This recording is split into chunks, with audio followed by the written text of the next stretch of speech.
اس لیے علماء کو بھی بہت زیادہ پھونک پھونک کے قدم رکھنے کی ضرورت ہوتی ہے کہ وہ ایک ایک قدم پھونک کر کے رکھیں.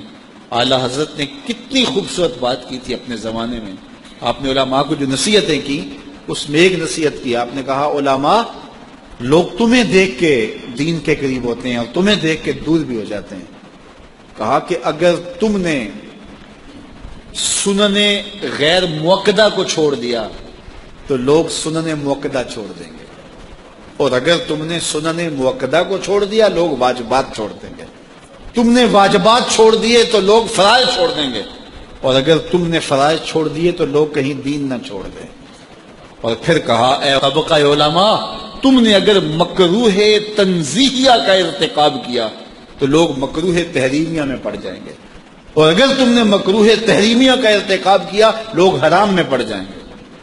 تم نے اگر حرام کا ارتکاب کیا تو لوگ کفر میں پڑ جائیں گے.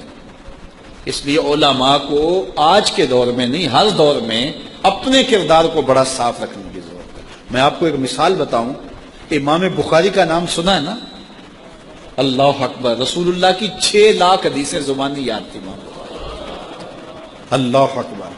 اور آج امام بخاری کی کتاب صحیح بخاری اصح الکتب بعد کتاب اللہ، کتاب اللہ کے بعد سب سے صحیح کتاب بخاری شریف آج دنیا اسے چومتی ہے. ختم بخاری ہوتا ہے یہ امام بخاری کی جمع کردہ ہے.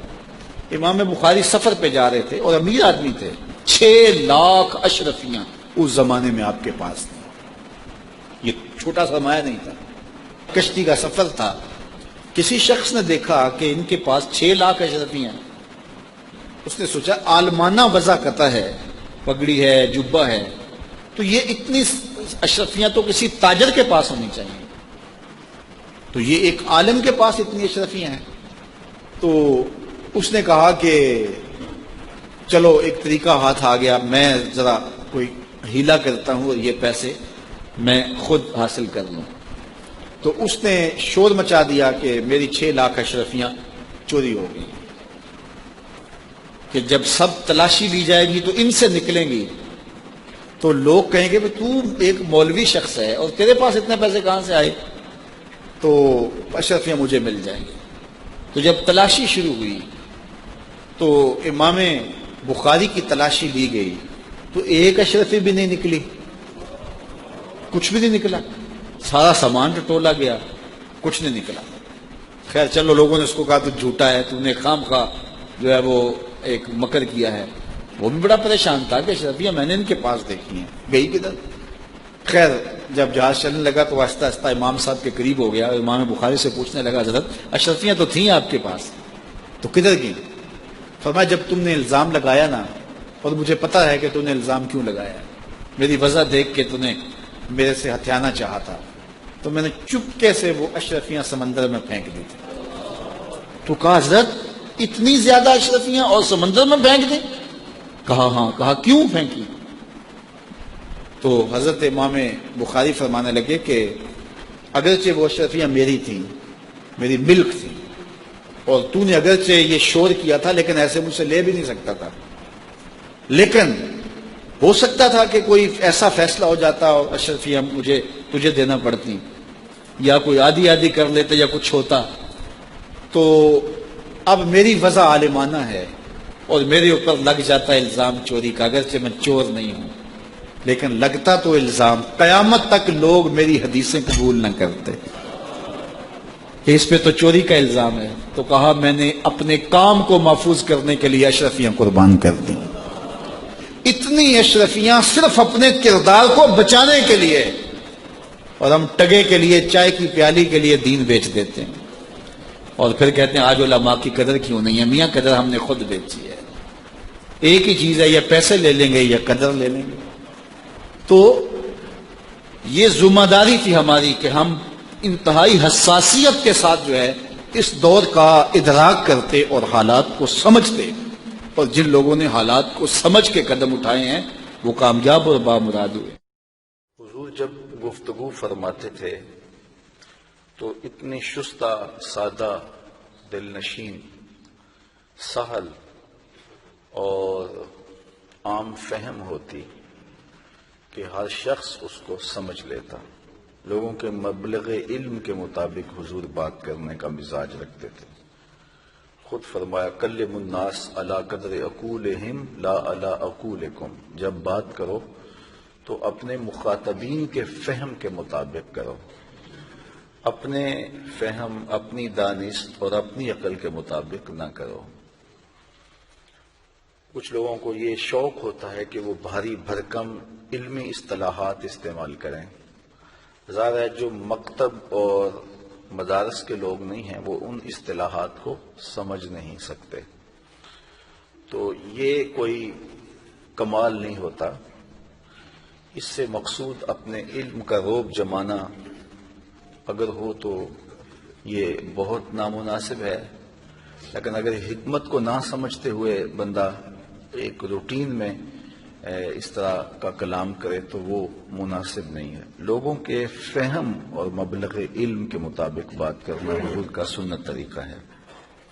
دوسری بات، حضور علیہ السلام جب بات کرتے تھے تو جو اہم پوائنٹ ہوتا اس کو 3 مرتبہ دہرا کے بیان کرتے، مختلف زاویوں سے اس کو لوگوں کے ذہن نشین کرواتے.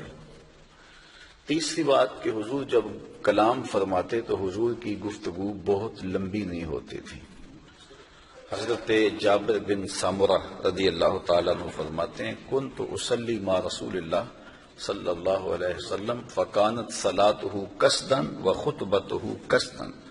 میں حضور کے پیچھے نماز پڑھی اور حضور کے خطبات بھی سنے. حضور کی نماز بھی زیادہ لمبی نہیں ہوتی تھی، حضور کے خطبے بھی زیادہ لمبے نہیں ہوتے تھے. آپ تنہائی میں نماز پڑھ لیں تو وہ جتنی مرضی لمبی کر لیں، اور حضور جب تنہائی میں نماز پڑھتے، قیام اللیل کرتے تو رب کہتا اے چادر اوڑھنے والے ساری رات جاگا نہ کر، کچھ سو بھی لیا کر. تو لمبی نماز کا عالم یہ ہے. لیکن جو اجتماعی نماز ہے جس میں لوگ بھی شامل ہیں اس میں سب سے کمزور اور بوڑھے کا خیال رکھنا ہوتا ہے. حضور کے جو خطبات ہیں وہ میسر ہیں، ان کو پڑھا جا سکتا ہے، وہ بہت لمبے اور طویل نہیں ہیں. بلکہ حجۃ الوداع کا جو خطبہ ہے یہ بڑا اہم خطبہ تھا، قیامت تک آنے والی انسانیت کے لیے منشور حیات تھا، لیکن وہ بھی گھنٹوں پر مشتمل نہیں ہے. تو یہی فصاحت ہوتی ہے کہ تھوڑے وقت میں اپنے میسج کو لوگوں تک پہنچانے کا فن بندہ جانتا ہو. اور یہ اللہ نے اپنے محبوب کو عطا فرمایا. خود ارشاد فرمایا انا افصح العرب، میں عربوں میں سب سے فصیح ہوں. بات کرنے کا جو ڈھب مجھے آتا ہے وہ کسی اور کو نہیں آتا ہے. اللہ نے اپنے محبوب کو یہ شان دی جب حضور خطبے کے لیے بولتے الا صوتہ واحمر وجہہ، حضور کا رنگ سرخ ہو جاتا اور آواز بلند ہو جاتی، یہاں تک کہ وادی کے آخری کنارے پہ جو شخص بیٹھا حجۃ الوداع کے موقع پر 1,44,000 کا اجتماع ہے. تو جس طرح قریب والے کو آواز پہنچ رہی ہے، جو سب سے آخر میں بیٹھا اس کو بھی ایسے ہی آواز پہنچ رہی ہے. یہ اللہ نے اپنے محبوب کو شان دی ہے. اچھا، پھر سننے والوں کا انداز کیا ہے؟ کأن علی رؤوسہم الطیور، گویا ان کے سروں پہ پرندے بیٹھے ہیں. یعنی سننے والے بھی انہماک کا یہ عالم رکھتے ہیں، اپنی سماعتیں بچھا کے بیٹھ جاتے ہیں. اور آداب بھی یہی ہیں، جب آپ کسی کی بات سنیں قبول کریں یا نہ کریں، اس کی بات آپ کی سمجھ میں آئے یا نہ آئے، اس سے اختلاف کریں یا اس کی تائید کریں، لیکن اس کی بات غور سے سننی چاہیے. کچھ لوگ بڑے متکبرانہ انداز میں بیٹھتے ہیں، بات کرنے اور سننے کا جو آداب ہے اس کی رعایت نہیں رکھتے. ہمارے ہاں یہی ہے کہ سنانے والا بھی بات سنانے کے آداب کی رعایت نہیں رکھتا، اور سننے والے بھی بات کو سننے کے آداب کی رعایت نہیں رکھتے، اور جس سے فریقین کا جو فائدہ ہے وہ ختم ہو جاتا ہے. اگر ہم اس سنت طریقے کے مطابق گفتگو کریں اور گفتگو صحابہ کی سنت کے مطابق سنیں تو پھر اس کی برکات بھی نصیب ہوں گی اور خیر جولی میں ضرور پڑے گی. آفاق کے ہر ہر گوشے میں قرآن سنا کر دم لینا، اب رکنا نہیں اب تھمنا نہیں، فردوس میں جا کر دم لینا،